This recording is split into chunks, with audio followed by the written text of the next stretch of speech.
ও শিশু সহ 4 জন। গাইবান্ধার সুন্দরগঞ্জে গত কয়েকদিনে বেওয়ারিশ কুকুরের এমন প্রাণঘাতী আক্রমণে পুরো এলাকায় এখন বিরাজ করছে চরম আতঙ্ক। গোসল করিয়ে উঠিয়ে আসবে ধরছে, তারা রাস্তার ধারে মধ্যে কুকুরে মুখের মধ্যে আসিয়ে কামড় দিচ্ছে, তাপ দিয়ে উঠছে বুকের মধ্যে পাড়া দিছে, দিয়ে মুখটাকে এতে কামড়ে দিচ্ছে। তখন মোর বেটি আছে না, চটকা দিছে, যখন চটকা দিছে ফিরে উঠে এই যে এখানে ছিল। সর্বোচ্চ চেষ্টা করছিলাম, তারপর আমার মাকে বাঁচাতে পারি নাই। রংপুর মেডিকেলে 6 ঘন্টা 7 ঘন্টা পর ডাক্তার আসছে, ডাক্তার নাই, ফোন দিছি, ফোন ধরে না। 4 জন মারা যাওয়ার পর আতঙ্ক। আমার মাকে কেউ কাপড় নিয়ে গোসল দিতেও আসে না, এইরকম আতঙ্ক আছে এলাকায়। আমি বাড়িতে ছিলাম, এই মুড়ি যারা আছে জানা যায় গত 22 এপ্রিল সুন্দরগঞ্জ উপজেলার কঞ্চিবাড়ি ও ছাপরহাটি ইউনিয়নের বিভিন্ন এলাকায় একটি বেওয়ারিশ পাগলা কুকুর হঠাৎ তাণ্ডব চালায়। ওই সময় কুকুরটির কামড়ে 2 শিশু সহ অন্তত 13 জন গুরুতর আহত হন। স্থানীয়দের তথ্য অনুযায়ী আহতেরা বিভিন্ন হাসপাতালে চিকিৎসাধীন থাকলেও গত 6 ও 9 মে 3 জনের মৃত্যু হয়। এরই ধারাবাহিকতায় মঙ্গলবার সকালে চিকিৎসাধীন অবস্থায় আফরোজা বেগম নামের আরো এক নারীর মৃত্যু হলে নিহতের সংখ্যা দাঁড়ায় 4 জনে। নিহত অন্য 3 ব্যক্তি হলেন নন্দরানী ফুলমিয়া ও রতনেশ্বর কুমার। গাইবান্ধা সদরে নিয়ে যাওয়ার কারণে অবহেলার কারণে আমি যেটা মনে করি এ যাবৎ 4 জন মারা গিয়েছে।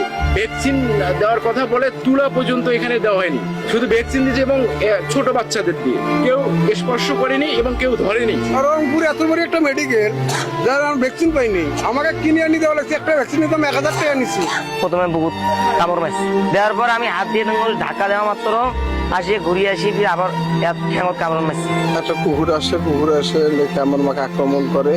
আমার মাকে আমরা এমার্জেন্সিতে রংপুর মেডিকেলে নিয়ে যাই। ফার্স্ট টাইম একটা ভ্যাকসিন দেওয়া হয়, আমরা কিনে দিই সেই ভ্যাকসিনটা। সঠিক টাইমে পড়ছে কিনা সেটা আমি জানি না, আমি তখন ঢাকায় ছিলাম। পাগলা কুকুরটির কামড়ে বর্তমানে 9 জন নারী ও শিশু মৃত্যুর সঙ্গে পাঞ্জা লুটছেন, যাদের অবস্থা নিয়ে চরম উৎকণ্ঠায় দিন কাটছে স্বজনদের। স্থানীয় ইউনিয়ন পরিষদ চেয়ারম্যানের ভাষ্যমতে আক্রান্তদের প্রয়োজনীয় চিকিৎসা দেওয়া হলেও আতঙ্ক কাটছে না জনমনে। এই পরিস্থিতিতে এলাকায় কুকুরের উপদ্রব্য বন্ধের কার্যকর প্রতিরোধমূলক ব্যবস্থা গ্রহণ এবং চিকিৎসাধীন ব্যক্তিদের উন্নত চিকিৎসা নিশ্চিত করতে প্রশাসনের জরুরি হস্তক্ষেপ দাবি করছেন স্থানীয় ভুক্তভোগী পরিবারগুলো।